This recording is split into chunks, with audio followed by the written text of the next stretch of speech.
पारिवारिक कहानी। सुबह 10 बजे तक सोने वाली और बार बार उठाने पर भी थोड़ी देर और सोने दो ना कहने वाली शालिनी आज भोर को 6 बजे ही उठ गई थी। इतना ही नहीं, उसने सबके लिए चाय बनाई, पेपर लेकर आई, बगीचे में पानी दिया और पापा को सुबह मॉर्निंग वॉक के लिए भी उठाया। सभी लोग शालिनी को बड़ा आश्चर्य से देख रहे थे। सभी का एक ही सवाल था, शालिनी तुम यह क्या कर रही हो? शालिनी ने धीरे से जवाब दिया, 3 महीने हो गए हैं मेरी शादी तय हुए। वहाँ पर कौन होगा मेरे आगे पीछे घूमने वाला? वहाँ तो सब मुझे ही करना होगा। बस इसलिए आज से शुरू कर दिया।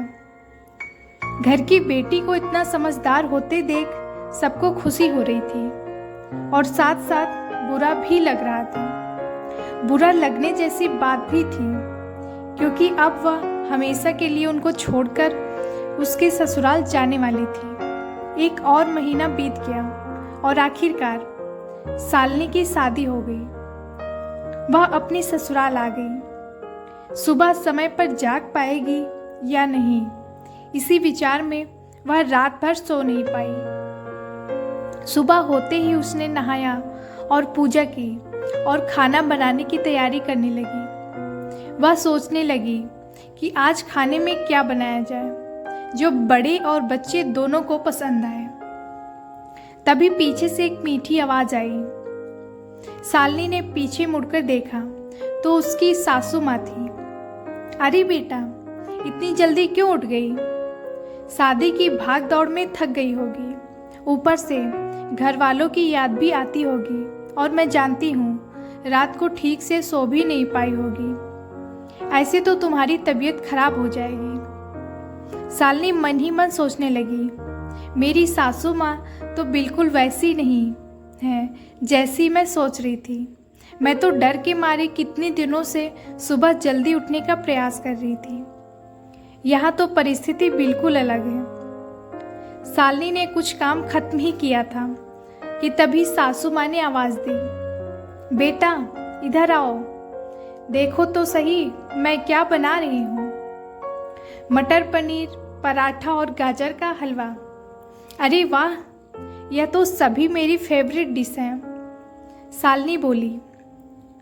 उसे तो कुछ समझ में नहीं आ रहा था। उसे लग रहा था जैसे यह सब सपना है।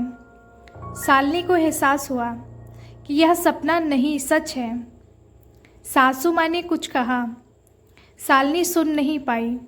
वो थोड़ी डर गई। उसे डरा हुआ देखकर सासू माँ ने कहा, शालिनी जरा इधर तो आओ, यहाँ तो बैठो।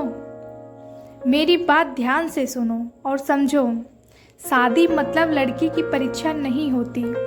तुम्हारी शादी सिर्फ मेरे लड़के से नहीं हुई है। जितनी जिम्मेदारी उसकी तुम्हें खुश रखने की है, उतनी ही हम सबकी भी। हमने तुम्हें घर सिर्फ काम करने के लिए नहीं लाया है। तुम्हें क्या क्या आता है या तुम हमारे लिए क्या कर सकती हो, यह सब देखने के लिए तो बिल्कुल नहीं। और हम तुम्हारी आज़ादी भी तुमसे नहीं छीनेंगे। अगर अपनी बात करूं तो मुझे सिर्फ एक अच्छी फ्रेंड चाहिए थी। मैं बिल्कुल नहीं मानती कि बहू को सुबह सुबह जल्दी उठकर पूजा पाठ करना चाहिए, और मैं यह भी नहीं मानती कि बहू को बहुत अच्छा खाना पकाना आना चाहिए। शादी का मतलब तुम्हारे सपनों का बलिदान बिल्कुल भी नहीं हो सकता, बल्कि मैं तो कहूँगी कि शादी का मतलब तुम्हारे सपनों को और ज़्यादा ऊंची उड़ान देना होना चाहिए। हम सब हमेशा तुम्हारे साथ हैं, हर दिन हर पल। शालिनी की शादी को अब 10 साल बीत चुके थे। इन 10 सालों के सफ़र में उसने जो अनमोल रिश्ते कमाए थे, उनमें से एक थी माँ। जी हाँ, वही सासू माँ जो अब उसकी माँ बन चुकी थी।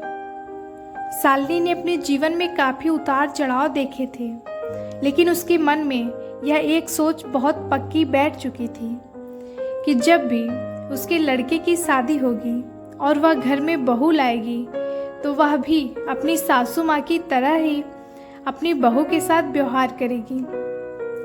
टीवी सीरियल्स में सास बहू को दिखाया जाता है, वही वास्तविकता है ऐसा बिल्कुल नहीं है। समय के साथ लोग बदलते हैं, लोगों के विचार बदलते हैं। कुछ लोग ज़रूर जीवन में गलत आते हैं, लेकिन सभी गलत हों ऐसा ज़रूरी नहीं। आखिर मैं यही कहूँगी कि बहू मतलब बेटी ही होती है।